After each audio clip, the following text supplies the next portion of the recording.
हरे कृष्णा कृष्णा कृष्णा हरे हरे, हरे राम राम राम हरे हरे। हरे कृष्णा। आप सभी भक्तों का हार्दिक स्वागत है आज की श्रीमद् भागवतम की इस कक्षा में। स्वागतम सुस्वागतम। और हम चर्चा कर रहे हैं श्रीमद् भागवत तृतीय स्कंद अध्याय 28 और श्लोक संख्या 12 से प्रारंभ करेंगे। तो जल्दी से हम रिकैप करते, कल हमने क्या पढ़ा था। कल हम यही पढ़ रहे थे मुख्य तौर पे कि जैसे कि इस अध्याय का नाम है भक्ति साधना के लिए कपिल के आदेश। तो ये बहुत ही प्रैक्टिकल, बहुत ही व्यवहारिक अध्याय है। इस अध्याय में वही बातें बताई जाएंगी जो भक्ति जीवन के लिए बड़ी अनिवार्य हैं। हम सभी बचपन से बहुत सारी बातें सुनते आए हैं, बहुत सारे लोगों की बातें हम सुनते आए हैं। पंडित जी कुछ बताते हैं और टीचर्स कुछ बताते हैं, माँ बाप भी कुछ कुछ सिखाते हैं, टीवी पे कुछ कुछ देखते हैं। कहीं हमने शास्त्र या अलग अलग हम सप्तशती पढ़ते हैं, संहिताएँ पढ़ते हैं, गीता भागवत भी अलग अलग लोगों की लिखी भी पढ़ते हैं, बहुत सारी पुस्तकें पढ़ते हैं। तो उसके अनुसार हम अपना अपना जीवन निर्वाह करते हैं। कोई किसी तरह से पूजा करता है, कोई किसी तरह से पूजा करता है, कोई जीवन में किसी सिद्धांत को अपनाता है, कोई किसी सिद्धांत को अपनाता है। लेकिन भक्तों को चाहिए कि भागवत के अनुसार अपने जीवन को ढालें, केवल कथा सुनने तक सीमित ना रखें, इसको जीवन में व्यवहारिक रूप भी देना बड़ा ज़रूरी है। जैसे इस वाले अध्याय के अंदर व्यवहारिक बातें बताई गई हैं कि क्या क्या डूज एंड डोंट्स होते हैं भक्ति के, हम क्या करें और क्या ना करें। तो भक्ति जीवन में बड़ा ज़रूरी है समझना कि करना क्या है। हम लोगों को पता ही नहीं होता। हम लोग जप करते हैं, तप करते हैं, चार नियम भी करते हैं, सब कुछ करते हैं, लेकिन कुछ ऐसी चीज़ें होती हैं, कुछ ऐसे कार्यकलाप होते हैं जो हमें नहीं करने चाहिए, तो हमें पता नहीं होता उनके बारे में। इसीलिए ये जो अध्याय है ये बहुत ही आवश्यक है, इसको हमें बहुत ध्यान से सुनना है और इस पर बताई एक एक बात जो है वो अमल करने योग्य है। तो कल जैसे बताया कि थोड़ा बहुत योगा प्राणायाम भी कर सकते हैं भक्त लोग, उसका प्रयोग करके हम भक्ति में आगे बढ़ सकते हैं। और भी बहुत सारी बातें बताई थी। तो आइए इसी श्रृंखला में हम पढ़ते हैं श्रीमद् भागवत तृतीय स्कंद अध्याय 28 श्लोक संख्या 12। जब इस योगाभ्यास से मन पूर्णतया शुद्ध हो जाए तो मनुष्य को चाहिए कि अध खुली आंखों से नाक के अग्रभाग में ध्यान को केंद्रित करे और भगवान के स्वरूप को देखे। तो यहाँ पे योग के बारे में बताया जा रहा है, योग अभ्यास कैसे हम कर सकते हैं अगर हम इसको करना चाहें। वैसे तो हमें इसकी आवश्यकता नहीं है इसको करने की, मगर अगर हम इसको नहीं भी करेंगे तो भी काम चल जाएगा।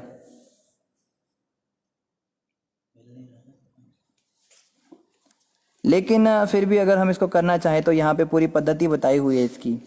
आगे कह रहे भगवान का मुख। अब देखो, कई लोग कहते हैं ना कि योग में बैठो, ध्यान लगाओ। किसका ध्यान लगाए? कुछ नहीं का ध्यान करो। जैसे आजकल के सो कॉल्ड मेडिटेशन क्लासेस में, योगा क्लासेस में उनको बिठाया जाता है, आंख बंद करके कहते हैं कि विचार से शून्य हो जाओ, कुछ नहीं सोचना, आपको कुछ भी नहीं विचार करना है। और ऐसे करने पर अल्टीमेटली आधे लोग खराटे मारते हुए जो है पाए जाते हैं। तो यहाँ पे उस योग की बात नहीं हो रही है। यहाँ कहा जा रहा है नाक के अग्रभाग में ध्यान को केंद्रित करें और भगवान के स्वरूप को देखें। अब कोई कहे भगवान का स्वरूप तो हमने कभी देखा नहीं, भगवान कैसे दिखते हमें पता नहीं, तो कैसे उसका ध्यान करें? तो देखो बता रहे हैं, भगवान का मुख उत्फुल्ल कमल के समान है और लाल लाल आंखें कमल के कोश भीतरी भाग के समान हैं। उनका श्यामल शरीर नील कमल की पंखुड़ियों के समान है। वे अपने 3 हाथों में शंख चक्र तथा गदा धारण किए हैं। तो ये विष्णु भगवान का स्मरण कराया जा रहा है। इन श्लोकों को पढ़कर फिर हम वैसा ध्यान करें भगवान का, अगर करने की इच्छा है भी तो। उनकी कटी पीले पद्म केशर के सदृश चमकदार वस्त्र से आवृत है। उनके वक्ष स्थल पर श्रीवत्स चिन्ह श्वेत बालों का गुच्छा है। उनके गले में चमचमाती कौस्तुभ मणि लटक रही है। वे अपने गले में वन पुष्पों की आकर्षक माला भी धारण करते हैं, जिसकी सुगंधी से मतवाले भौरों के झुंड माला के चारों ओर गुंजार करते हैं। वे मोती की माला, मुकुट, एक जोड़ी कंकण, बाजूबंद तथा नूपुर से अत्युत्तम ढंग से सुसज्जित हैं। उनकी कमर तथा कूल्हे पर करधनी पड़ी है और वे भक्तों के हृदय कमल पर खड़े हुए हैं। वे देखने में अत्यंत मोहक हैं और उनका शांत स्वरूप देखने वाले भक्तों के नेत्रों को तथा आत्माओं को आनंदित करने वाला है। भगवान शाश्वत रूप से अत्यंत सुंदर हैं और प्रत्येक लोक के समस्त वासियों द्वारा पूजित हैं। वे चिर युवा रहते हैं और अपने भक्तों को आशीष देने के लिए उत्सुक रहते हैं। भगवान का यश वंदनीय है क्योंकि उनका यश भक्तों के यश को बढ़ाने वाला है। अतः मनुष्य को चाहिए कि पूर्ण पुरुषोत्तम भगवान तथा उनके भक्तों का ध्यान करे। मनुष्य को तब तक भगवान के शाश्वत रूप का ध्यान करना चाहिए जब तक मन स्थिर ना हो जाए। तो यहाँ पे पूरा डिस्क्रिप्शन दिया गया भगवान कैसे दिखते हैं। तो ध्यान लगाने के लिए मना नहीं है। देखो कई लोग ना गलत समझते हैं, वो सोचते हैं कि आप तो वेदों का खंडन करते हो, आप कहते हो हम योग नहीं कर सकते, अष्टांग योग को आप झुकला देते हो। अरे बाबा किसने मना किया है? करो, ध्यान करो, भगवान का ध्यान करो ना। ये निराकार का क्या ध्यान करते हो? मतलब ध्यान उसका कर रहे हो जिसका ध्यान ही नहीं कोई कर सकता, वो कुछ है ही नहीं। निराकार मतलब क्या होता है? कुछ आकार रंग रूप कुछ है ही नहीं, तो क्या सोचोगे? मतलब कितनी अजीब सी बात है कि आपको कुछ नहीं का विचार करना है और ऐसी समाधि लगाने में कितने कितने साल लग जाते हैं। तो यहाँ पे एक साकार स्वरूप का अगर हम ध्यान करते हैं तो ये ज़्यादा सरल है, ये इजी है। और सबसे बड़ी बात क्या है, जिन स्वरूप का हम ध्यान करेंगे उनकी प्राप्ति भी हमें हो जाएगी, भगवान के धाम भी जाने को मिलेगा। तो अगर किसी को बहुत ध्यान लगाने की इच्छा है, अपने मन में बहुत प्रयास करता है कि काश कि मैं भगवान का ध्यान लगा सकता, काश की भक्ति मार्ग में भी जुड़ा रहता और ध्यान लगाने को भी मुझे मना ना किया जाए। कई भक्त ऐसा सोचते हैं, बोलते तो नहीं है पर मन में उनके होता है। तो देखो भागवत में इसका भी समाधान दे रखा है। आप भगवान के स्वरूप के ऊपर ध्यान दीजिए ना, भगवान विष्णु के स्वरूप पर ध्यान दीजिए, क्या समस्या है? आगे क्या कह रहे हैं? इस प्रकार भक्ति में सदैव तल्लीन रहकर योगी अपने अंतर में भगवान को खड़े रहते हुए, चलते, लेटे या बैठे हुए देखता है, क्योंकि परमेश्वर की लीलाएं सुंदर तथा आकर्षक होती हैं। तो योगी को धीरे धीरे भगवान दिखने भी लगते हैं। जब योगी बहुत इंटेंस रूप से भगवान का ध्यान करता है तो भगवान खाते हुए, चलते हुए, लेटते हुए, बैठते हुए भी दिखाई देते हैं और बहुत ही आकर्षक लगते हैं। उनकी लीलाएं बड़ी सुंदर लगती हैं। जैसे हमारे 6 गोस्वामी थे वृंदावन के, और भी बहुत सारे आचार्य थे, पर इन 6 गोस्वामियों के विषय में हमने क्या सुना है? ये 6 गोस्वामी भगवान की लीलाओं का चिंतन करते थे। इनको दिखाई देती थी लीलाएं क्या चल रही हैं। मतलब जैसे हम पढ़ते हैं ना कि बहुत सारे इन्होंने लीलाएं लिखी है भगवान के शास्त्रों में, तो वेद शास्त्रों को पढ़ने के बाद अगर भगवान की लीला दोबारा से लिखनी हो तो उसमें क्या बड़ी बात है? वो तो कॉपी पेस्ट हो गया ना। लेकिन इन आचार्यों ने नई नई लीलाएं लिखी है भगवान राधा कृष्ण की। अब कोई प्रश्न करे कि राधा कृष्ण की नई नई लीलाएं इनको कैसे पता चल गई? ये तो शास्त्रों में भी पता नहीं है, तो इनको दिखाई देती हैं। ये इसी प्रोसेस से होता है, ध्यान के द्वारा। जब भगवान का स्वरूप चिंतन करते हैं, भगवान का लीला चिंतन करते हैं, तो भगवान की सचमुच की घटने वाली लीलाएं दिखाई भी देने लगती हैं। नित्य गोलोक धाम में तो रोज भगवान की नई नई लीलाएं होती है ना। एक हमारे आचार्य थे, उनका नाम था श्री जयदेव गोस्वामी। और जयदेव गोस्वामी ये बंगाल में हुए बहुत ही महान भक्त, परम हंस वैष्णव, परम विरक्त। और इनकी शादी भी भगवान जगन्नाथ ने जबरदस्ती कराई थी। इनकी भी बड़ी सुंदर लीला है। ये तो सन्यास मार्ग पर निकलना चाहते थे, ये जंगल में कुटिया के अंदर रहते थे। तो जगन्नाथ भगवान सपने में आए और बोले तुम्हें शादी करने की ज़रूरत है, मैं तुम्हारे लिए एक रिश्ता देखा है मैंने। तो कहते मैंने नहीं शादी करनी। जगन्नाथ कहते करनी पड़ेगी, मेरी इच्छा है, लड़की बहुत अच्छी है, भक्ति में सहायक बनेगी, तुम फंसोगे नहीं संसार में। कहते हैं मैंने शादी करनी ही नहीं है, मैंने ब्रह्मचारी बनना है, मुझे भक्त बनना है आपका। तो जगन्नाथ भगवान ने कहा कि मैं उसको भेज रहा हूँ, और सपना टूट गया। अगले दिन जगन्नाथ भगवान उस लड़की के माता पिता के सपने में भी आ गए कि ऐसे ऐसे आपको जो है वहाँ पर जाना है और उधर आपको इस नाम के व्यक्ति मिलेंगे, जयदेव गोस्वामी नाम के, उनसे अपनी बेटी की शादी कराओ। तो इनकी बेटी भी बड़ी पहुंची हुई थी, उनका नाम पद्मावती माता था। तो पद्मावती 9-10 साल की होंगी उस समय, छोटी ही थी। जयदेव गोस्वामी भी कुछ ज़्यादा उम्र के नहीं थे, युवा ही थे। तो ये जो है जंगल में पहुंच गए लड़की का रिश्ता लेकर, बोले जगन्नाथ ने भेजा है। जयदेव गोस्वामी ने कहा देखो मैंने जगन्नाथ से बात कर ली है, कोई शादी नहीं हो रही है। तो इन्होंने कहा देखो हमें तो कोई संकेत मिला नहीं इस प्रकार का, जगन्नाथ भगवान ने भेजा है तो आपको मेरी लड़की को स्वीकार करना पड़ेगा। और ये बात ज़्यादा पुरानी नहीं है, ये अभी हाल फिलहाल की बात है, 600-700-800 साल पुरानी बात है। तो जयदेव गोस्वामी ने कहा अरे भैया मैंने आपको बोला आप अपनी बेटी को ले जाओ, मैं तो सन्यासी बनने की सोच रहा हूँ, मैं तो यहाँ जंगल में रहता हूँ, ये क्या करेगी मेरे साथ, यहाँ जंगल में कैसे रहेगी। तो माता पिता ने लड़की को ट्रेनिंग दे ही रखी थी। वो लड़की चरणों में गिर गई, स्वामी मुझे स्वीकार करें, अगर आपने मुझे स्वीकार नहीं किया तो मैं मर जाऊंगी, मेरा कौन होगा, और आप जैसे कहेंगे मैं वैसे रहूंगी। भक्ति करूँगी, मैं भी आपके साथ भजन करूँगी। तो जयदेव गोस्वामी कहते हैं जाओ यहाँ से, क्यों तुम समझते नहीं हो। तो माता पिता उस लड़की को छोड़कर चले गए वहाँ से, हमें कुछ नहीं पता, हमें जैसे कहा गया हम वैसे करेंगे। अब वो बैठी है, अब ये बैठ के अपना भजन कर रहे हैं। तो अब बैठे थे तो लगता ही है, छोटी सी आई है कन्या बैठी है यहाँ पे, वो पेड़ के नीचे देख रही है उनको। तो अंधेरा होने लगा, अब इनको चिंता हो गई, अंधेरा हो रहा है, पता नहीं कोई जानवर ना खा जाए। तो बोला आप कुटिया के अंदर विश्राम कर लो, हम कुटिया के बाहर सो जाएंगे। कहती है स्वामी मेरा तो आप ही सब कुछ हैं। तो फिर इनको उन्हें स्वीकार करना पड़ा। ये समझ गए जगन्नाथ भगवान उनको प्रेरणा कर रहे हैं। तो जगन्नाथ भगवान ने इनकी शादी कराई। देखो, जबकि ये परम विरक्त थे और इनकी पत्नी इतनी विरक्त, बताते हैं इन दोनों की शादी को कितने कितने साल बीत गए और हमेशा ये साथ रहे, लेकिन कभी इनको संतान उत्पत्ति नहीं हो पाई, क्योंकि इन्होंने कभी शारीरिक रूप से अपना संग ही नहीं किया। अब सोचिए, इतने विरक्त, इतने पहुँचे हुए ये भक्त थे। ये केवल 2 ही काम करते थे, दोनों पति पत्नी। पतिदेव तो भजन गाते थे और पत्नी नृत्य करती थी, बस इनका यही काम। पति भी परमहंस और पत्नी भी परमहंस, ऐसे भी जोड़े हुए हैं हमारे आचार्यों में। ऐसी शादी करना तो ये तो बहुत ही महान कार्य है।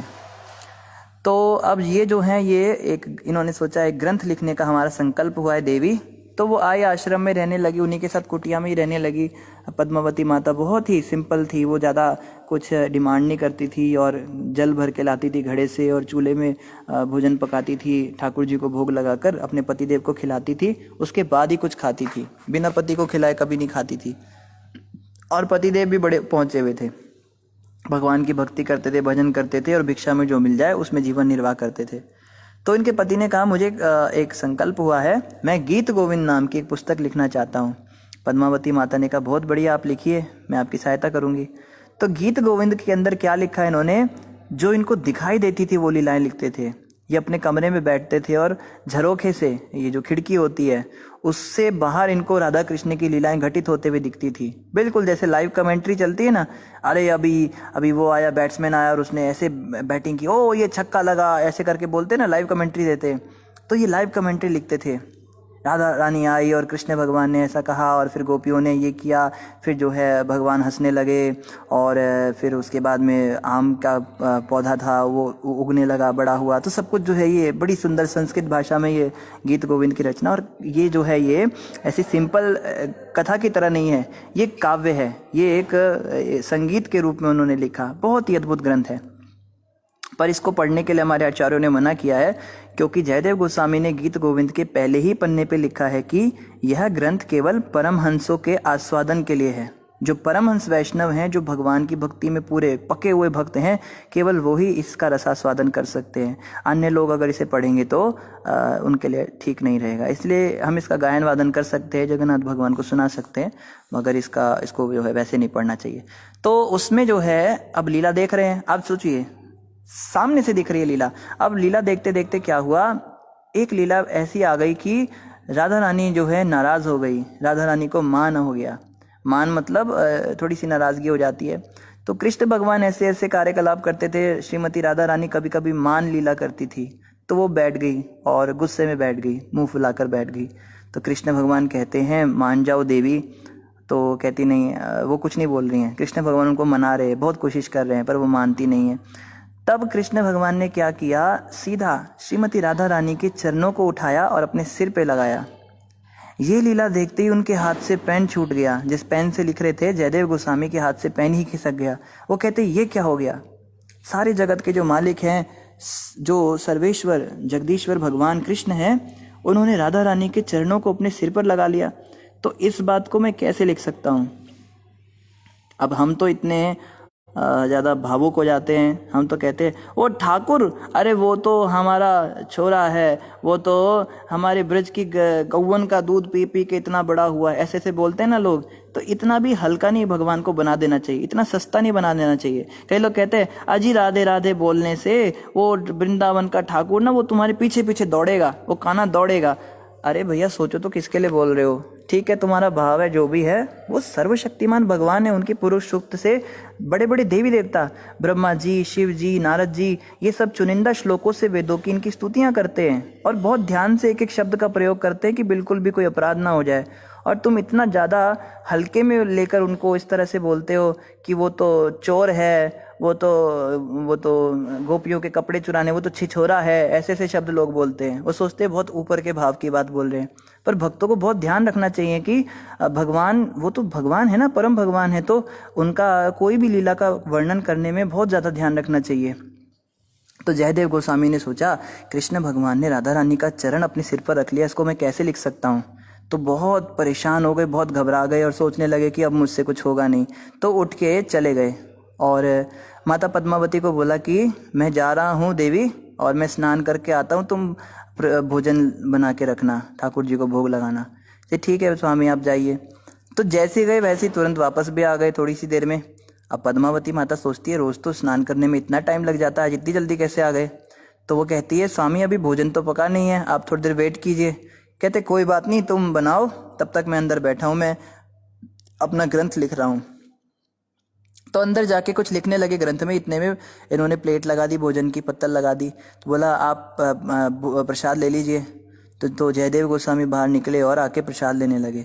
तो प्रसाद लेकर जो है, अब पद्मावती को माता को बड़ा आनंद आ रहा है उनको प्रसाद सर्व करने में, एक दिव्य आनंद की अनुभूति हो रही है। और प्रसाद लेने के बाद कहते हैं, अच्छा मुझे कुछ काम याद आ गया, मैं ज़रा आता हूँ। तो वो चले गए। तो जैसा नियम था, माता प्रसाद लेने लगी, अपने पतिदेव का झूठा प्रसाद वो लेती थी। तो उसी प्लेट में वो पाने लगी। तो इतने में जयदेव गोस्वामी दोबारा अंदर आ गए। कहते देवी ये क्या कर रही हो। तो क्या कर रही हो स्वामी। तो तुम वैसे तो ठीक है, पर तुम मुझसे पहले तो कभी भोजन नहीं करती हो, आज तुमने मुझसे पहले कैसे भोजन कर लिया, तुम्हारा नियम कैसे टूटा। कहती है आपसे पहले भोजन कर लिया, अभी अभी तो आप आए थे और आपने भोजन किया था। कहते मैं आया था, मैं तो स्नान करने गया था ना, मुझे इतना टाइम तो लगता ही आने में। तो पद्मावती माता कहती फिर वो कौन आया था। कहती कौन आया था। अरे अभी अभी आप आए थे और अंदर जाके आपने ग्रंथ में कुछ लिखा। तुरंत जयदेव गोस्वामी अंदर दौड़े और जाकर देखते हैं स्वयं भगवान श्री कृष्ण उनके रूप में आए थे और उससे दुविधा का समाधान किया। जो लाइन वो लिख नहीं पा रहे थे, उस लाइन को कृष्ण भगवान स्वयं अपने हाथों से लिखकर चले गए और उनके ग्रंथ के अंदर वो लाइनें स्वर्ण अक्षरों के समान चमक रही थी। बाकी सब तो स्याही से लिखा हुआ था, लेकिन वो वाली लाइन जो थी वो स्वर्ण अक्षर में चमक रही थी, बहुत तेज उसमें से आभा आ रही थी। और वो लाइन क्या थी, देही पाद पल्लव मुदारम।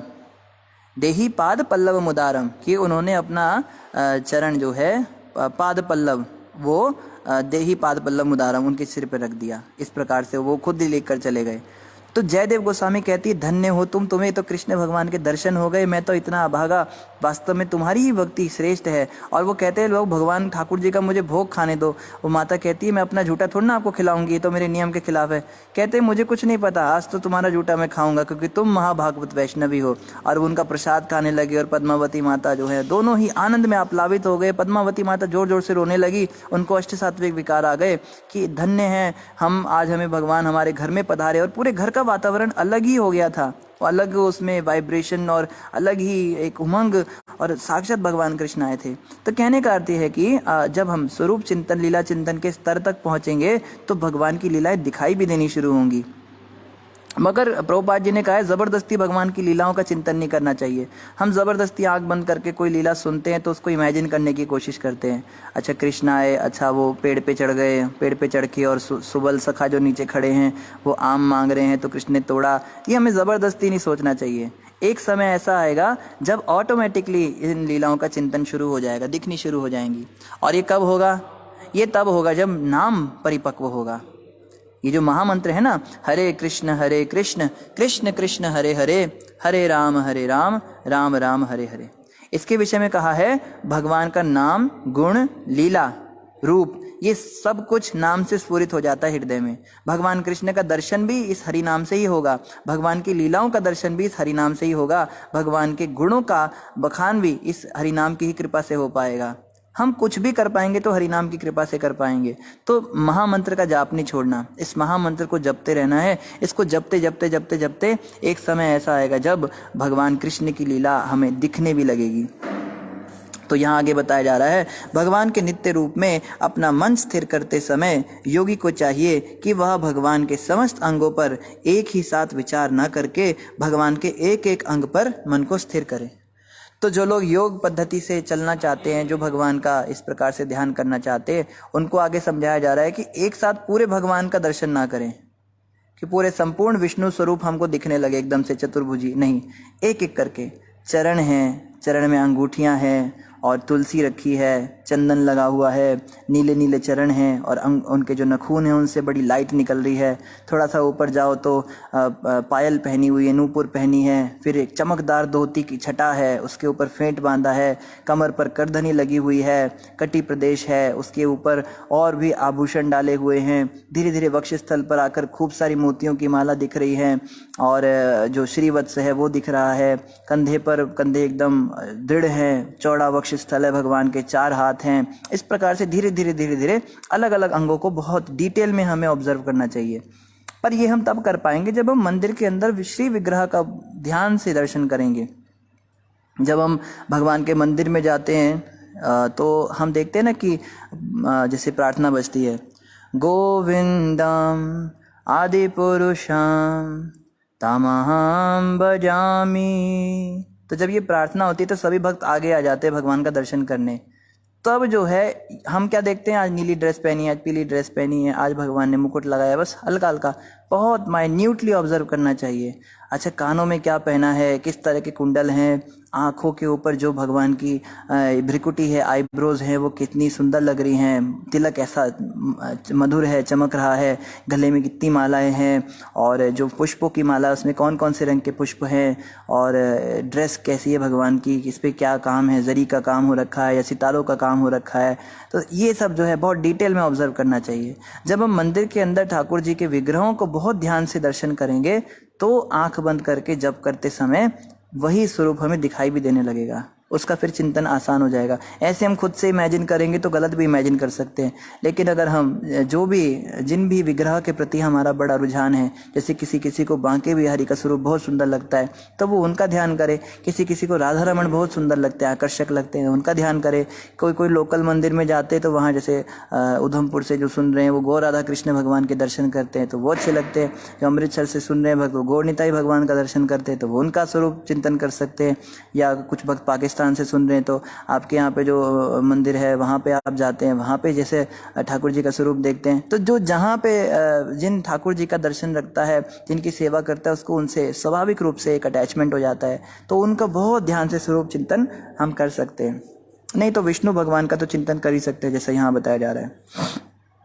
अब देखो कैसे कैसे बढ़ना है, ये भी बहुत ही डिटेल में बताया जाएगा। ये जो अध्याय है ना, ये मुझे बहुत अच्छा लगता है क्योंकि इस अध्याय में बड़े डिटेल से चर्चा की गई है। क्योंकि देखो देवहूति माता ने क्वेश्चन किया ना कि कुछ व्यवहारिक बात बताइए, मुझे प्रैक्टिकली क्या करना है, थ्योरी तो बहुत दे दी। तो देखो क्या कह रहे हैं, कैसे शुरुआत करनी है।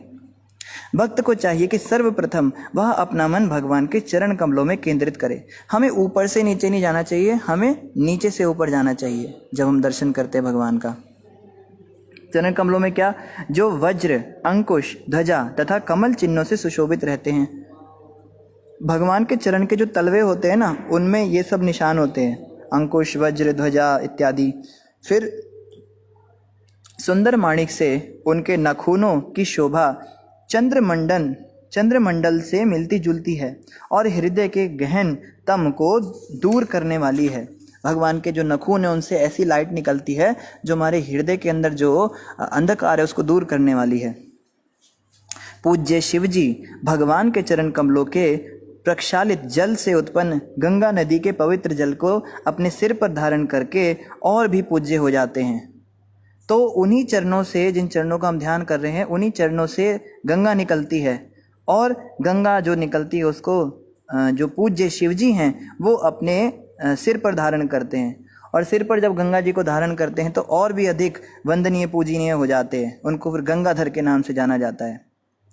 भगवान के चरण उस वज्र के तुल्य हैं जो ध्यान करने वाले भक्त के मन में संचित पाप के पहाड़ को ध्वस्त करने के लिए चलाया जाता है। अतः मनुष्य को दीर्घ काल तक भगवान के चरण कमलों का ध्यान करना चाहिए। तो ऐसा नहीं है कि एक ही दिन में सारा का सारा पिक्चर देखना है, कई दिनों तक भगवान के चरणों का ध्यान करना होता है। जैसे गंगाधर नाम शिव जी का पढ़ा तो एक भजन जैसे गाते हैं ना, गंगाधरा शिव गंगाधराय गंगाधराय शिव गंगाधराय। ओम नमः शिवाय ओम नमः शिवाय। हर हर भोले नमः शिवाय। तो शिव जी का एक नाम गंगाधर है, गंगाधराय शिव गंगाधराय। तो ये नाम इनका इसीलिए पड़ा, विष्णु भगवान के चरण कमलों से जो गंगा निकल रही है उसको शिव जी ने अपने सिर पर धारण किया, उस जल को धारण किया। आगे कह रहे योगी को चाहिए कि वह सभी देवताओं द्वारा पूजित तथा सर्वोपरि जीव ब्रह्मा की माता ऐश्वर्य की देवी लक्ष्मी जी के कार्यकलापों में अपने हृदय को स्थिर कर दे। अब लक्ष्मी जी उन चरणों को दबाती हैं, लक्ष्मी जी उनकी सेवा करती हैं, पाद सेवनम की आचार्य हैं लक्ष्मी जी। तो ये जो है हम कर सकते हैं चिंतन। वे सदैव दिव्य भगवान के पांवों तथा जंघाओं को चापती हुई देखी जा सकती हैं। वो हमेशा भगवान के चरण कमलों को चापती रहती हैं। इस प्रकार वे सावधानी के साथ उनकी सेवा करती हैं।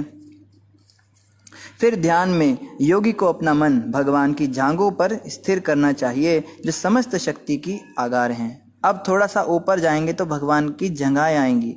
वे अलसी के फूलों की कांति के समान सफ़ेद नीली हैं और जब भगवान गरुड़ पर चढ़ते हैं तो ये जांघें अत्यंत भव्य लगती हैं। जब भगवान गरुड़ पर बैठते हैं तो ये जांघें बड़ी सुंदर लगती हैं भगवान की। योगी को चाहिए कि वह भगवान के गोलाकार नितंबों का ध्यान धरे,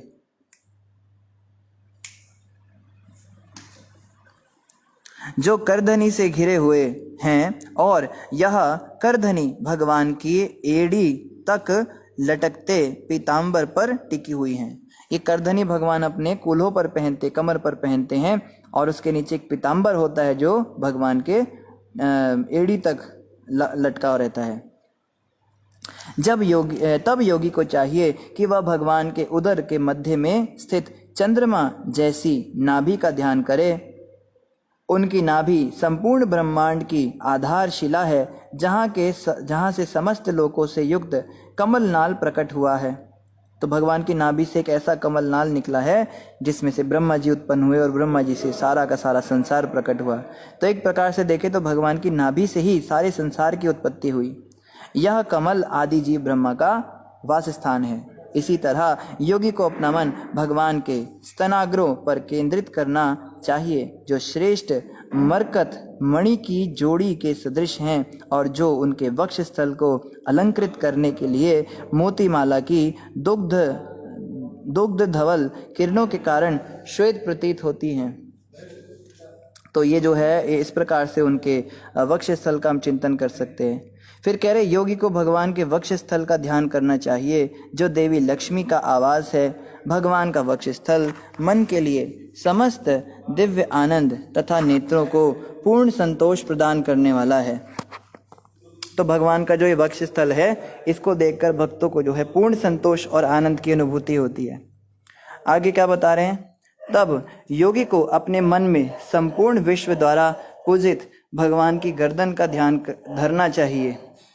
भगवान की गर्दन उनके वक्ष स्थल पर लटकने वाले कौस्तुभ मणि की सुंदरता को बढ़ाने वाली है।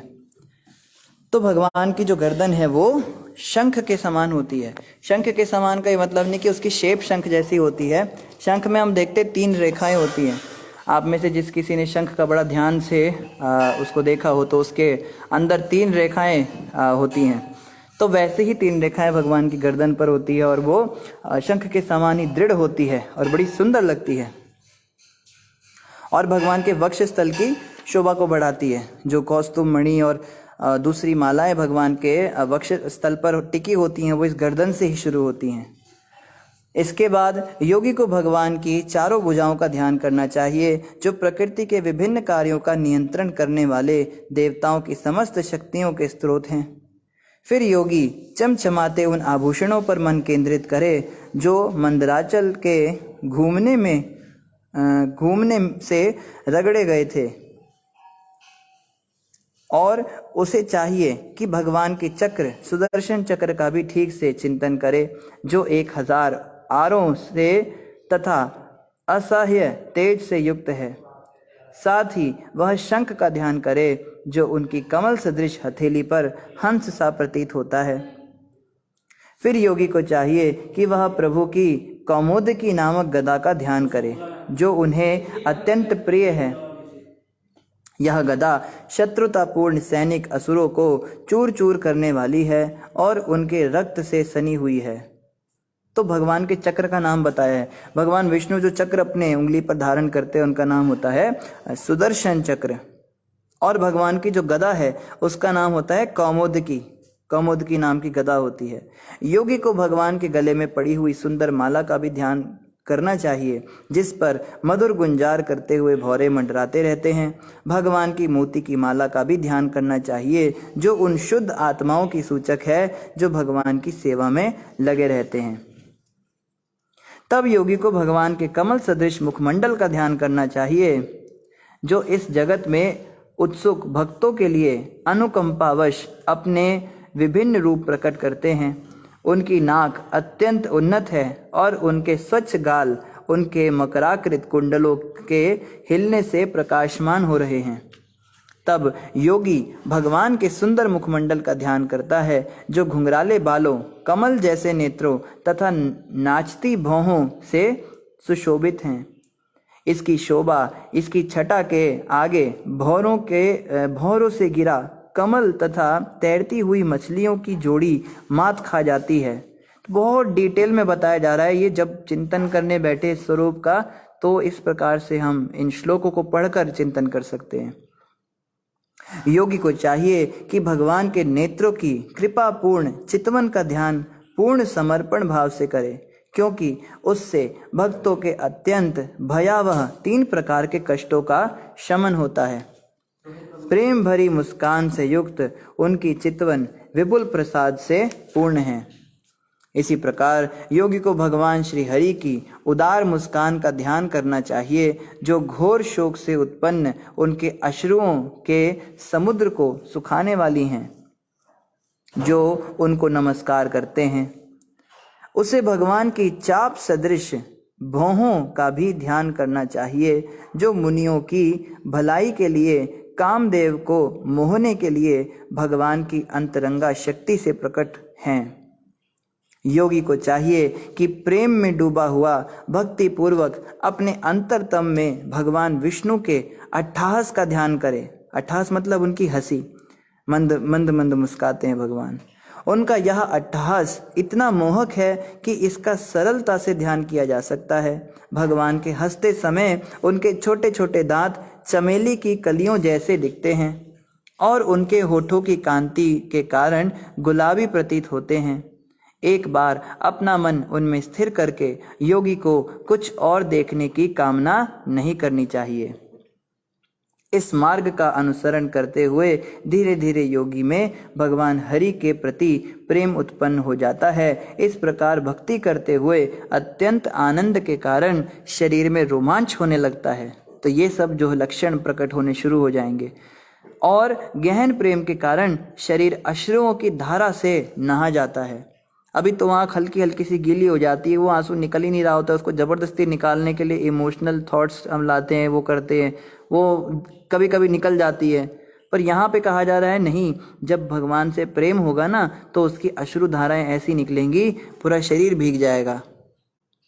आपको जान के हैरानी होगी, जब भगवान शंकर जी ने भगवान कृष्ण की लीलाओं का ध्यान करते हुए अश्रु बहाए थे वृंदावन में, तो पूरा कुंड भर गया था उनके अश्रुओं से। उसका नाम रुद्र कुंड पड़ा। रुद्र कुंड आज भी है, वहाँ पे भक्त लोग जाते स्नान करते हैं। तो वो शिव जी के प्रेम अश्रुओं से बना है, पूरा कुंड ही भर गया, सोचिए। तो भगवान के प्रेम में तो इस प्रकार के अश्रु निकलते हैं। तो हम क्या बात करते हैं कि हमें बड़ा रोना आ गया, हम बहुत अपने आप को महान समझते हैं। यहाँ तक कि धीरे धीरे वह मन भी भौतिक कर्म से विमुख हो जाता है, जैसे योगी भगवान को आकृष्ट करने के साधन रूप में प्रयुक्त करता है। जिस प्रकार मछली को आकृष्ट करने के लिए कटिया प्रयुक्त की जाती है, तो जैसे मछली को आकर्षित करने के लिए हम उस पर कुछ कटिया या आटा कुछ लगाते हैं ना धागे के ऊपर, तो उसको देख के मछली आ जाती है और उसको उसमें फंस जाती है। इसी प्रकार मन भगवान के इन सुंदर स्वरूप रूपी कटिया में मन रूपी मछली फंस जाती है और फिर जो है निकल नहीं पाती। कांटा जब चुभ जाता है मछली को फिर निकल थोड़ा ना पाती है। इसी प्रकार मन एक बार भगवान में लग गया तो फिर उसका निकलना मुश्किल है। इस प्रकार जब मन समस्त भौतिक कल्मश से रहित और विषयों से विरक्त हो जाता है तो यह दीपक की लौ के समान हो जाता है। उस समय मन वस्तुतः परमेश्वर जैसा हो जाता है और उनसे जुड़ा हुआ अनुभव किया जाता है, क्योंकि यह भौतिक गुणों के पारस्परिक प्रवाह से मुक्त हो जाता है। तो जब बहुत समय तक हम भगवान की भक्ति में लगे रहेंगे, सेवा में लगे रहेंगे, चिंतन में लगे रहेंगे, नाम जप में लगे रहेंगे, तो क्या होगा, धीरे धीरे सारे भौतिक कल्मश से रहित हो जाएंगे। एक दिन ऐसा आएगा जब मन में एक भी गंदे काम करने की इच्छा नहीं होगी। आज तो ऐसा समय मन में एक भी अच्छा काम करने की इच्छा नहीं होती है। तो जो है 0 से 100 की ये रेस है, और ये कितना समय लेगा, ये कुछ दिनों में भी हो सकता है, कुछ महीनों में भी हो सकता है, कुछ सालों में भी हो सकता है, और कुछ जन्मों में भी हो सकता है। ये डिपेंड करेगा कौन कितना तीव्रता से भजन कर रहा है, कितना इंपॉर्टेंस भक्ति को दे रहा है। जो लोग कहते हैं हाँ प्रभु जी भक्ति भी है, घर भी तो देखना है ना, घर की भी तो काम करना होता है, हमें ऑफिस भी तो जाना है, हमें बाकी काम भी तो करने समाज के, तो वो लोग जो हैं वो धीरे धीरे चलेंगे। लेकिन जो व्यक्ति सब काम छोड़ के भक्ति में लग जाएगा, सर्वधर्मान परित्यज्य मामेकं शरणं व्रज, वो बहुत जल्दी इसको पार कर जाएगा। तो सबसे पहले तो शारीरिक रूप से समर्पण होता है, कम से कम शरीर से हम समर्पण करें भगवान को, भगवान के हाथों में अपने जीवन की डोरी को सौंप दें। फिर मानसिक रूप से समर्पण होता है, धीरे धीरे मन, अब हम देखते हैं आश्रम में भी कई भक्त आ जाते हैं रहने के लिए, पर यहाँ पे आके भी मनमानी करते हैं, हम स्वयं भी करते हैं। तो हमें जो सेवा अच्छी लगती है वो तो हम करते हैं, जो सेवा हमें पसंद नहीं होती उससे हम जी चुराते हैं। तो मानसिक रूप से हम समर्पण नहीं कर पाते, शारीरिक कर भी देते हैं तो मानसिक समर्पण कर देंगे। फिर अहंकार का समर्पण नहीं होता है, जहाँ पे हमारी वाहवाही होगी उन सभाओं में तो हम बहुत ऊंची ऊंची राग अलापेंगे, और जिन सभाओं में हमें दुत्कारा जाएगा वहाँ हम भजन भी नहीं गाएंगे, वहाँ जाप भी नहीं करेंगे। तो अहंकार को बड़ी चोट पहुँचती है। जो भक्त हमारा बड़ा वो करेंगे, सम्मान करेंगे, अरे प्रभु जी आ गए, अरे तो महाराज जी हैं, अरे माता जी आ गई, देखो कितनी भक्त हैं, वो तो हमें बड़े अच्छे लगते हैं। यही वास्तव में भक्त है, बाकी तो सब ढोंग कर रहे हैं। तू ही वास्तव में असली भक्त है। तूने मुझे पहचान लिया ना, एक शुद्ध भक्त ही दूसरे शुद्ध भक्त को पहचान पाता है। इससे तूने साबित कर दिया कि तू भी एक शुद्ध भक्त है, क्योंकि तू मेरे जैसे महान शुद्ध भक्त को पहचान गया। अब तू और वो तो नया है, उसको क्या पता, वो हमारी लीलाओं का गुणगान करता है, अरे ये प्रभु जी तो ऐसा भी करते हैं, ये माता जी तो कीर्तन भी इतना अच्छा गाती हैं। तो हम क्या सोचते हैं, हाँ अब जाके तुम मेरी लीलाओं को, मेरे गुणों को समझ पाया है, अब मैं तुझे और बताता हूँ। फिर हम और बताते हैं, अरे इतना ही नहीं, मैं तो ये भी करता हूँ, मैं तो ये भी जानती हूँ, मैं तो भोग भी बनाती हूँ भगवान का, ये श्रृंगार देखा भगवान का, कहते बहुत सुंदर, अरे मैंने ही तो किया है। तो हम सोचते हैं कि मेरी गुणों का और मेरी लीलाओं का जो जानकारी है उसको होने के बाद तेरे जन्म मृत्यु के चक्कर कट जाएंगे, क्योंकि तुझे एक शुद्ध भक्त के प्रति आसक्ति हो जाएगी, तो ये सुनने से तेरे भवबंधन को मैं काटूंगा। इस प्रकार से हम बड़े अहंकार में आ जाते हैं। लेकिन अहंकार का भी जब समर्पण हो जाता है, जैसे बलि महाराज ने किया था, अपना अहंकार भी, अपना अहम भी भगवान वामन के आगे सौंप दिया था, झुक गए थे उनके आगे, तब जो है ये स्तर आता है, क्या, समस्त प्रकार के कल्मश से व्यक्ति रहित हो जाता है और विषयों से विरक्त हो जाता है। फिर सुंदर से सुंदर स्त्री भी हमारे पास आएगी तो हम उसको माँ की नज़र से ही देखेंगे, सुंदर सुंदर पुरुष आएंगे तो उनको पुत्र की नज़र से ही हम देखेंगे, बहुत बढ़िया खाने पीने की भोजन सामग्री आएगी तो हम यही विचार करेंगे कि भगवान को इसको भोग लगाना चाहिए, भगवान को खिलाना चाहिए। बहुत बढ़िया बढ़िया महल दुमहले देखकर, बहुत सारी सुख सुविधाएं। आपको पता है एक प्रभुपाद जी के शिष्य थे, अंग्रेज थे, अंग्रेज प्रभुपाद जी के शिष्य, और अंग्रेज मतलब बचपन से केवल वही मांस खाना, शराब पीना, यही सब काम किया था। ऐसा नहीं हमारे जैसे बचपन से भक्ति में रहे हों कुछ। तो प्रभुपाद जी से केवल कुछ ही साल उन्हें हुए थे, 2-3 साल ही हुए थे जुड़े हुए, और वो बीमार पड़ गए, उनको हॉस्पिटल में ले जाया गया, बेहोश हो गए थे वो। तो जब वो बेहोश तो मंदिर में हुए थे, जब होश आया तो देखते हैं एक बहुत बढ़िया से बिस्तर पर हैं, किसी वक्त ने उनको बड़े अच्छे हॉस्पिटल में एडमिट कराया था, और उस बिस्तर पे आराम फरमा रहे हैं, गद्दा लगा हुआ है, तकिया लगा हुआ है, और बढ़िया बढ़िया कंबल बिछे हुए हैं, गलीचे बिछे हुए हैं। तो तुरंत जो है उसके मन में इतनी भयंकर ग्लानि आई, मैं इस बिस्तर का भोग कैसे कर सकता हूँ। तो उन्होंने क्या किया, उनके पास प्रभुपाद जी की एक फ़ोटो थी, वो तुरंत उन्होंने निकाली और प्रभुपाद जी को बिस्तर पर लिटा दिया, उस फोटो को, और खुद जमीन पर लेट गए। सोचो, बीमार हैं बुखार था, पता नहीं क्या था, मगर आंखों से आंसू निकल रहे हैं कि कैसे मैं भोग करूं इसका, ये तो मेरे गुरु जी के लिए सबसे बढ़िया चीज़ है, मुझे अपने गुरु को समर्पित करनी चाहिए। देखो ऐसे ऐसे भी भक्त हुए हैं, ये प्रभुपाद जी का ही चमत्कार था। ऐसे जो शुद्ध भक्त होते हैं ना, यही इस प्रकार से किसी जीव का हृदय बदल सकते हैं। बाकी बातें बनाने वाले बहुत मिलेंगे, बड़ी बड़ी घुमावदार बातें करेंगे, बड़े श्लोक सुनाएंगे, बड़ी कथा कीर्तन करेंगे, राग गाएंगे, रागिनी गाएंगे, लोगों का मनोरंजन करने वाले बहुत मिलते हैं। पर ऐसे शुद्ध भक्त तो बहुत कम मिलते हैं जो लोगों के हृदय पर इतना ज़्यादा प्रभाव डाल दें। अब सोचिए, ऐसा वैराग्य आ जाता है। इस प्रकार से किसी भी प्रकार के विषय का भोग करने की लेश मात्र भी इच्छा नहीं रह जाती भक्तों में, और दीपक की लौ के समान उनका मन हो जाता है, और हमेशा ऐसा लगता है कि वो भगवान से जुड़े हुए हैं। 24 घंटे उनको मार्ग निर्देशन मिलता है, भगवान स्वयं उनको गाइड करते हैं। प्रभुपाद जी अक्सर कहा करते थे, प्रभुपाद जी अपनी पुस्तकें पढ़ते थे, जो पुस्तकें वो लिखते थे रात को, दिन में उसको पढ़ते भी थे। तो भक्तों ने पूछा कि प्रभुपाद जी आपने ही तो ये पुस्तकें लिखी हैं, तो आपको तो पता ही होगा कि इसमें क्या लिखा है। कोई व्यक्ति भला अपनी पुस्तक पढ़ता है कभी? तो आप अपनी अपनी लिखी हुई पुस्तकें क्यों पढ़ते हैं?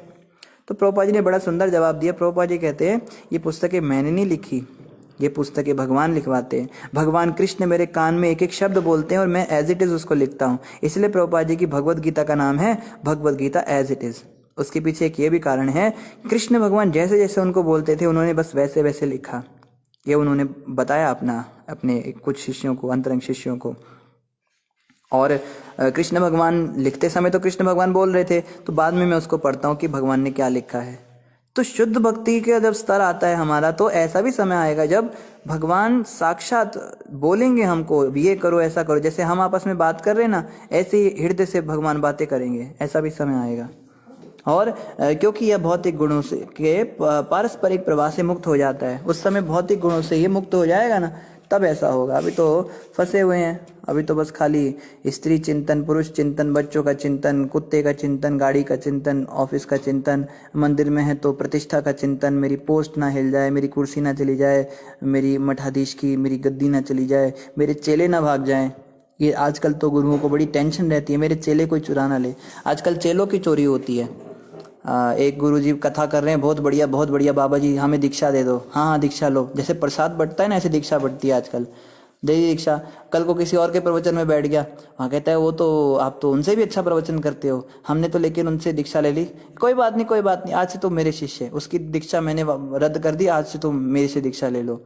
तो उसका शिष्य चुरा लिया। अब वो कहता है गुरुजी आपके शिष्य तो उसने चुरा लिए, ऐसे कैसे चुरा लिए, उन्हें बुलाओ अभी यहाँ पे। तो वापस अब उसके फॉलोवर जो है उनको यहाँ पे बुलाया जाता है, हमारे गुरुजी आपको बुला रहे हैं। वो अंदर कुछ कमरे में उनको बातें कहते हैं कि आप जो है हमसे दीक्षा ले लो और हम आपका ये कर देंगे वो कर देंगे। तो वो कहते हैं कि हमने तो उनसे ले, कोई बात नहीं, मैं उनकी दीक्षा रद्द कर देता हूँ। आजकल शिष्यों की चोरी होती है। तो ये गुरु बिजनेस बड़ा चल रहा है, गुरु बन जाते हैं बड़े बड़े और सोचते हैं मेरे फॉलोवर्स ना कहीं चले जाएं, तो उनको बनाए रखने के लिए, जैसे कहा जाता है ना, रोगिया जैसा चाहे वैद्या वही फरमाए। रोगिया जो बताए वैद्या वही फरमाए। अब रोगी बताता है वैद्य जी आप मुझे दवाई तो दे रहे हो पर मैं खट्टा नहीं खाना छोड़ सकता। कोई बात नहीं, खाओ खट्टा, कोई दिक्कत नहीं।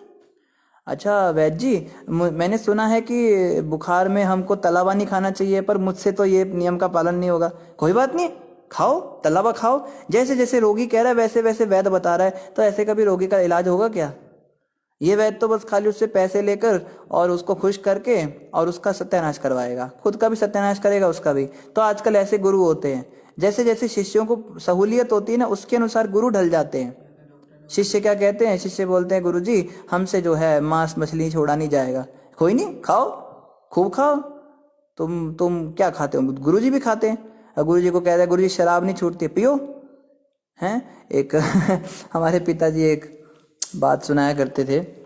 खैर पिताजी तो नहीं सुनाते थे, एक हमने कहीं से सुना था, वो हमने उनके सामने बोला तो वो हंसने लगे कि हम भी ये बोलते थे। कहते हैं विस्की में विष्णु बचे हैं, रम में है राम, और पता नहीं क्या था वो, शराब में ही शिव हैं, पियो तुम सुबह शाम, ऐसा कुछ वो बोलते थे कि इसमें ही भगवान का चिंतन करो। हैं तुम्हारी विस्की ही तुम्हारे विष्णु है, रम ही तुम्हारा राम है। तो अब गुरु भी ऐसे हो गए, वो चेलों को बोलते हैं तुम इसी में भगवान का ध्यान करो। तो अब बड़ा सिस्टम खराब हो गया। तो गुरु बन गए तो शिष्यों का चिंतन रहता है ये कहीं छूट ना जाए। लेकिन जो भौतिक कलमश से पूरी तरह मुक्त हो जाते हैं वो लोग किसी प्रकार के भी इन चीज़ों के चक्कर में नहीं पड़ते, वो भौतिक कलमश से पूरी तरह मुक्त हो जाते हैं। और आगे कह रहे हैं इस प्रकार, किस प्रकार, इस प्रकार उच्चतम दिव्य अवस्था में स्थित मन समस्त कर्म फलों से निवृत्त होकर अपनी महिमा में स्थित हो जाता है, जो सुख तथा दुख के सारे भौतिक बोध से परे है। उस समय योगी को परमेश्वर के साथ अपने संबंध का बोध होता है। उसे पता चलता है कि सुख तथा दुख तथा उनकी अंतःक्रियाएं जिन्हें वह अपने कारण समझता है वास्तव में अविद्याजनित अहंकार के कारण थी। तब उसको समझ में आती हैं ये सब बातें। और फिर उसके बाद क्या होता है, अपना असली स्वरूप प्राप्त कर लेने के कारण पूर्णतया सिद्ध जीव को इसका कोई बोध नहीं होता कि यह भौतिक देह किस तरह हिलडुल रही है या काम कर रही है। जिस तरह की नशा किया हुआ व्यक्ति यह नहीं समझ पाता कि वह अपने शरीर में वस्त्र धारण किए है अथवा नहीं। बहुत ही सुंदर उदाहरण दिया है, बहुत ही सुंदर उदाहरण। ये उदाहरण बड़ा ही समझने वाला है। जैसे कोई व्यक्ति नशा कर लेता है ना, तो उसको पता नहीं चलता कि उसने कपड़े पहने हैं नहीं पहने हैं, उसने खाया है नहीं खाया है, वो क्या कर रहा है क्या नहीं कर रहा है। वो पूरी तरह से नशे में होता है, एक अलग ही दुनिया में घूम रहा होता है। ठीक उसी प्रकार से जो भक्ति के नशे में चला जाता है, जैसे नानक जी ने एक बड़ी अच्छी बात कही है, कहते हैं पंग अफीम शराब ते उतर जाए प्रभात, नाम खुमारी नान का चढ़ी रहे दिन रात। कोई भंग का नशा करता है, भांग रगड़ते हैं ना, भोले की फौज करेगी मौज। आज तो हमारा दिन आया, भांग रगड़ रहे हैं, भोला मेरा भांग रगड़ता है, ऐसे ऐसे भजन गाते हैं। तो कोई भांग का नशा कर रहा है, कोई अफीम का नशा करता है। अफीम यहाँ पे पंजाब में बहुत इसकी स्मगलिंग और ये सब होता है, अफीम गांजा ये सब पीते हैं। पंग अफीम शराब, तो शराब का भी कोई नशा करते हैं, शराब पीते हैं। पंग अफीम शराब ते उतर जाए प्रभात। नानक जी कह रहे हैं इन सब का तुम नशा करते हो मूर्खों, ये तो रात को पीते हो, सुबह तक उतर जाता है। नशा तो उतर जाता है ना, रात रात तक नशा रहता है। क्या फायदा ऐसे तुम्हारे सस्ते से नशे का। अरे मैं भी नशा करता हूँ। कोई कहे नानक जी आप कौन सा नशा करते हो, कहते हैं नाम कुमारी नान का चढ़ी रहे दिन रात। मैं तो भगवान के नामों का नशा करता हूँ और वो दिन रात चढ़े रहते हैं।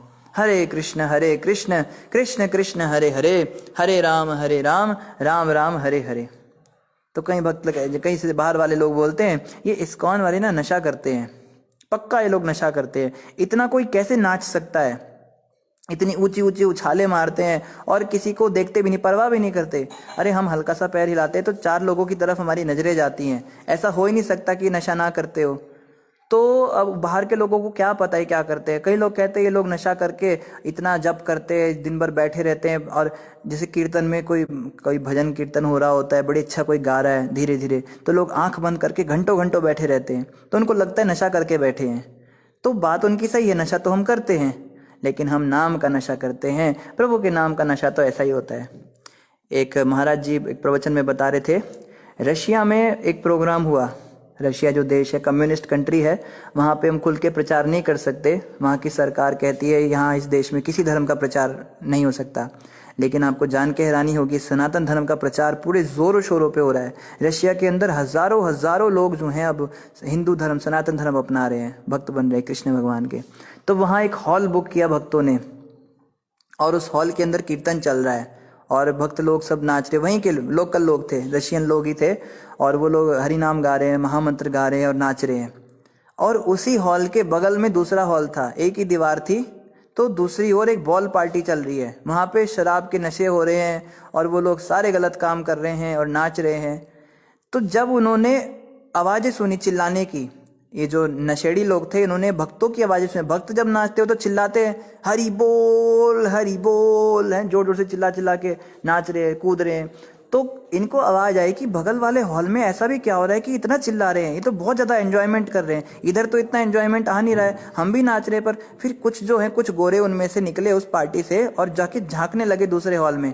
तो जैसे ही उन्होंने दरवाज़ा खोला तो क्या देखते हैं, जोर जोर से नाच रहे हैं, कूद रहे हैं, हरि बोल कर रहे हैं, कूद रहे हैं। इन्होंने सोचा लगता है ये कोई ज़्यादा सॉलिड नशा करते हैं, हम जो सस्ता नशा कर रहे हैं उससे तो हम नाच नहीं पा रहे इतना अच्छी तरह से, इनका वाला नशा जो है ये ज़्यादा बढ़िया है। तो वो अंदर आ गए भक्तों के हरिनाम में, और वो कहते कहाँ है आपका, वो कहाँ है, कहते क्या कहाँ है, कि क्या पीते हो आप लोग, क्या सिरिंज लगाते हो, क्या करते हो। तो भक्तों ने कहा हाँ हाँ हाँ ले, आपको भी करना है, हाँ हमें करना है। उसको ले गए अंदर, अंदर ले जाके भगवान के सामने उनको खड़ा कर दिया, और बीच में तो भक्त लोग नाच रहे थे पूरे एक्सट्रेसी में, वो तो ऊंची ऊंची छलांगे लगा रहे थे, तो उनको अंदर फेंक दिया उन्होंने। और भक्तों की तो आदत होती है, कोई भी मिल जाता है बाहर का, उसको पकड़ के, उसका हाथ पकड़ के जोर जोर से उसको जो है झंझोड़ देते हैं, ऊपर ऊपर उछाल रहे हैं, उनको कुदा रहे हैं उनको भक्त, और वो बेचारे सोच रहे हैं, उनको भी मजा आने लगा, तो वो फिर भक्त बन गए बाद में।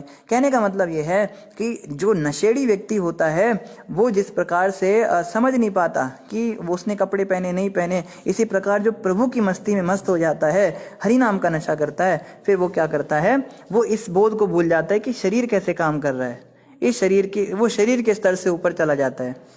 जैसे नित्यानंद भगवान थे, नित्यानंद भगवान बलराम जी के अवतार हुए हैं, चैतन्य महाप्रभु के बड़े भाई थे।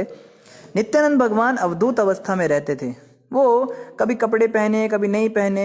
एक बार हरिनाम हो रहा था, महाप्रभु जब भी कीर्तन करते थे तो उनके पीछे जम गट्ठा लग जाता था, बहुत सारे लोग उनके पीछे चलने लगते थे, तो सब हरिनाम करते हुए जा रहे। तो गंगा नदी के तट पर वो हरिनाम करते करते पहुंचे, तो नित्यानंद भगवान की नजर पड़ी, गंगा नदी के अंदर कुछ मगरमच्छ देख रहे थे उस हरिनाम को। तो नित्यानंद भगवान को पता नहीं क्या समझ में आया, तुरंत गंगा में कूद गए, और मगरमच्छों को गले लगा लगा कर उनको चूम रहे हैं, उनको बोल रहे हैं हरि का नाम जपो, और आंखों से आंसू निकाल रहे हैं, और वो मगरमच्छ हरि नाम जपने लगे। सोचो, तो भक्त लोग घबरा गए, अरे मगरमच्छ खा जाएंगे, इनको काट लेंगे, पर कौन अंदर जाए, सब घबरा रहे। महाप्रभु कहते हैं भैया बाहर आ जाओ, सब डर रहे हैं, कहते हैं आज तो इनका उद्धार करना है। तो देखो, अवधूत अवस्था में जो पहुंच जाती है आत्माएं, फिर वो इन सब चीजों में शरीर की अवस्थाओं से ऊपर चली जाती हैं।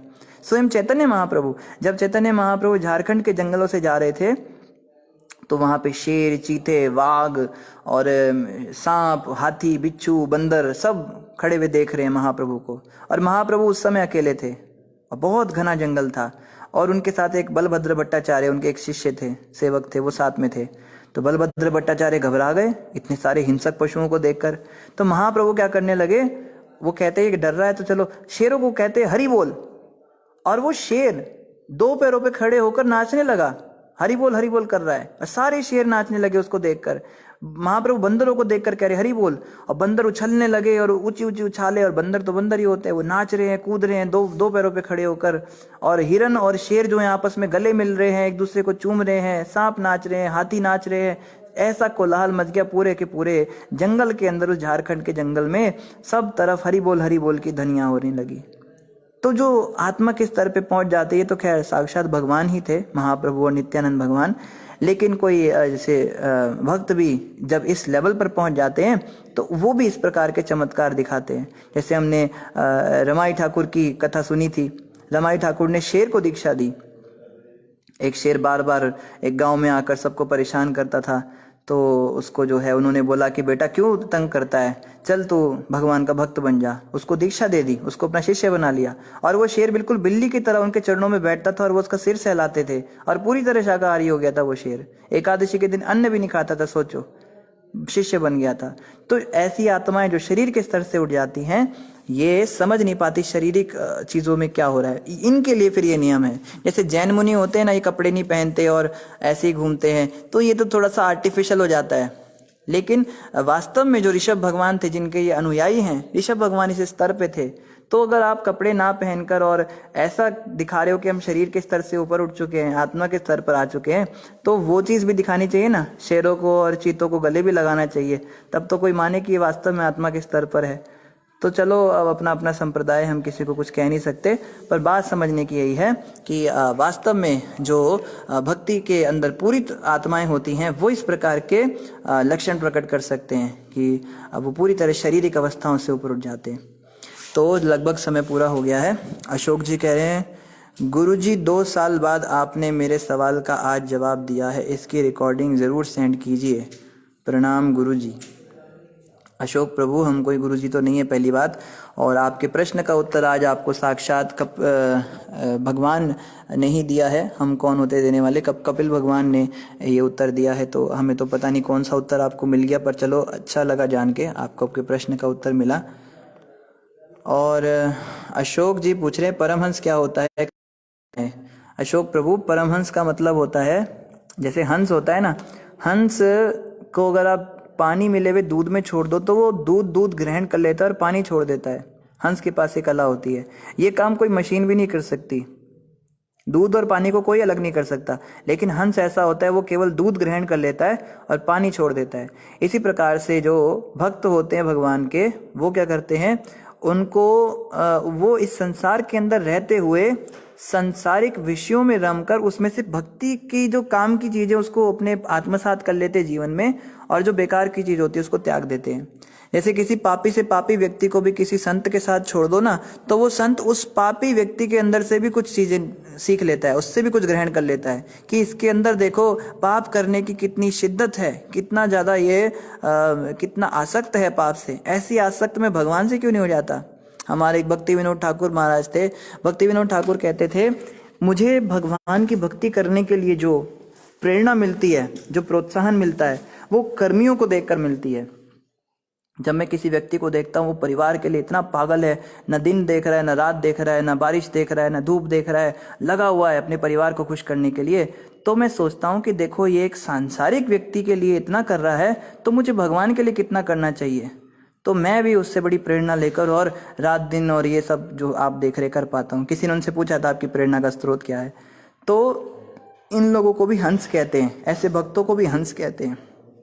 और ऐसे हंसों में भी जो बहुत शिरोमणि भक्त होते हैं, जो पूरी तरह से केवल भक्ति के अलावा कुछ स्वीकार ही नहीं करते संसार में, उनको परमहंस कहते हैं। तो ये परमहंस जो है, ये कैटेगरी होती है वैष्णवों की, जिस स्तर पे पहुंचने के बाद भक्त को आप कोई गंदी से गंदी वस्तु भी दे दो, किसी बेकार से बेकार स्थिति में भी डाल दो, वो उसमें से भी कुछ गुण निकाल कर अपने जीवन में अपना लेगा और आगे बढ़ जाएगा भक्ति में। हमारी तो क्या हालत है, अच्छे से अच्छे आदमी को भी हमारे पास भेज दो, उसमें भी कुछ दोष देखकर कह देंगे प्रभु जी आप इसको इतना महान कहते हो, देखो इसके अंदर ये दोष है। लेकिन हंस जो होते, परमहंस जो होते हैं, वो बिल्कुल विपरीत होते हैं इसके। तो परमहंस का मतलब यही होता है, और ऐसे ही परमहंसों के लिए गीत गोविंद बना है। नहीं तो हम लोग गीत गोविंद पढ़ेंगे तो उसमें राधा कृष्ण की या गोपियों के साथ कृष्ण की जो लीलाएं उसको पढ़ के हमारी काम वासना और भड़क जाएगी। थोड़ी बहुत भक्ति हुई है वो भी खत्म हो जाएगी, भगवान के प्रति अपराध करेंगे वो अलग, क्योंकि उन लीलाओं को भी समझने के लायक तो हम हुए नहीं है। गोपियाँ कौन है, कृष्ण कौन है, राधा रानी कौन है, तत्व तो हमें पता नहीं। हम उनको संसारिक स्त्री पुरुष की लीलाओं के समान समझेंगे और हमारी जो और ज़्यादा वासनाएं भड़क जाएंगी। तो इसलिए हमें इन चीज़ों से दूर रहना चाहिए। जब हम परमहंस बन जाएंगे तब हम इस लीला का आस्वादन कर सकते हैं। ठीक है जी, किसी का कोई प्रश्न? हाँ, ये वैकुंठ प्रभु कह रहे हैं जटाधराय शिव, शिव जटाधराय जी। वैकुंठ जी, शिव जी ने ही अपनी जटाओं में गंगा मैया को धारण किया था,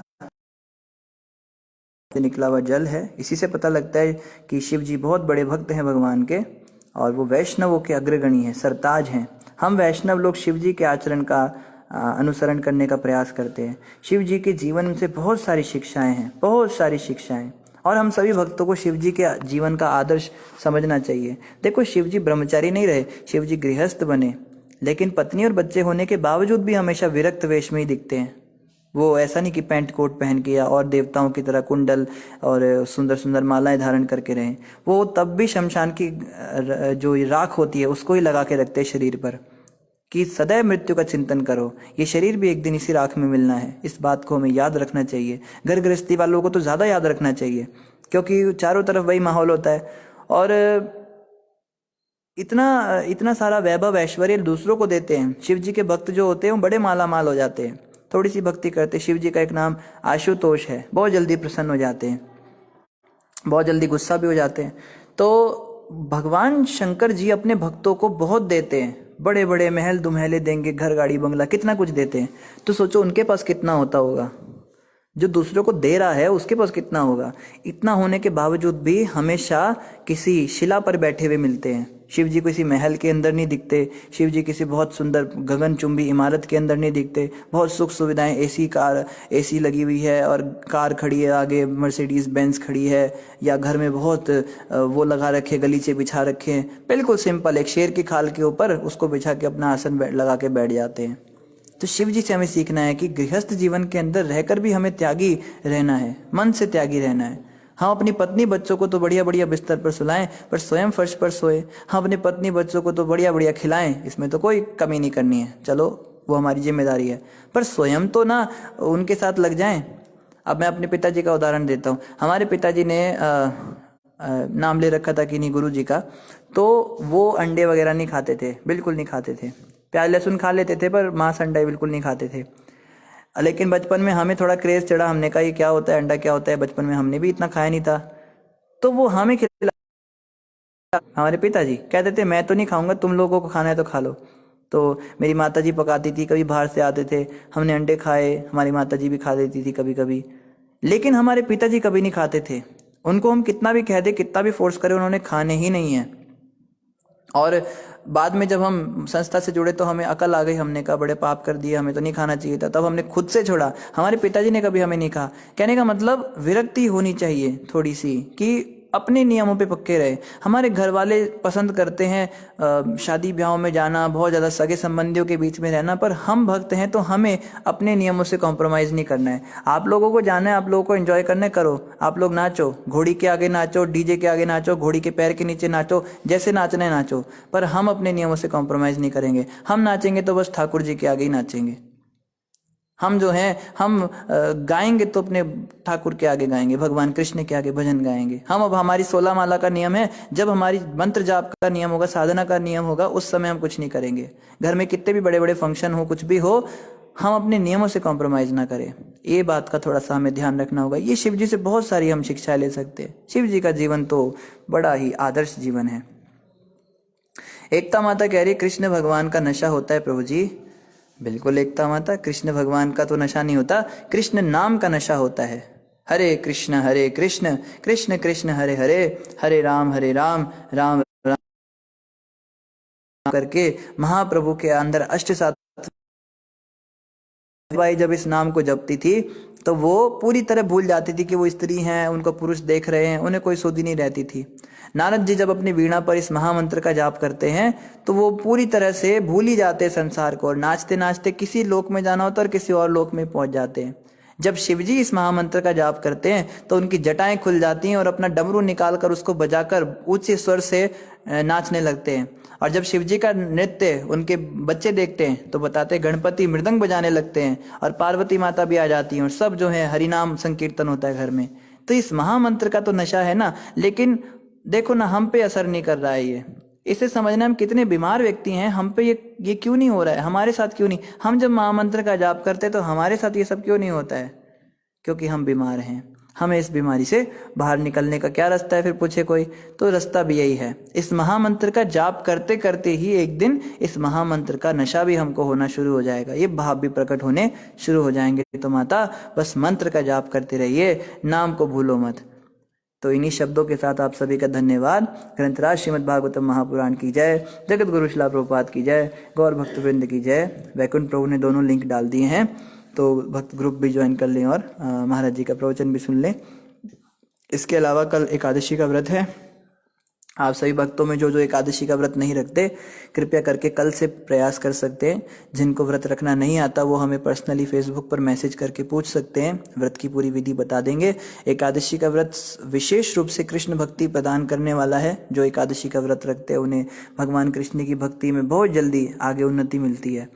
और जो लोग एकादशी का व्रत नहीं रखते उन्हें पाप लगता है, क्योंकि एकादशी के दिन अन्न के अंदर पाप का निवास होता है। कई लोग चावल नहीं पकाते एकादशी को, पर चावल ही नहीं, गेहूं, आटा, दाल, सब्जी, इन सब के अंदर पाप का निवास होता है, अन्न में पाप होता है। तो कल फलाहारी रहना है। हम ये नहीं कहते कि बिल्कुल पानी भी मत पीजिए, मरिए, मरने को नहीं कह रहे हैं। आप फलाहारी ले सकते हैं, फ्रूट्स ले सकते हैं, या दूध, दही, घी, पनीर, मक्खन ये सब ले सकते हैं। कुछ सब्जियां भी अलाउड होती है जो फलाहार में आती हैं, जैसे लौकी होती है, पत्ता गोभी की सब्जी होती है, है और भी बड़ी सारी सब्जियां होती हैं। तो कृपया करके कल का व्रत सभी अवश्य रखिए। इसी के साथ में, इन्हीं शब्दों के साथ में आप सभी का बहुत बहुत धन्यवाद, और हम पे कृपा करते रहिए, अपना आशीर्वाद बनाए रखिए ताकि हम आपकी सेवा में लगे रह सकें। हरे कृष्ण।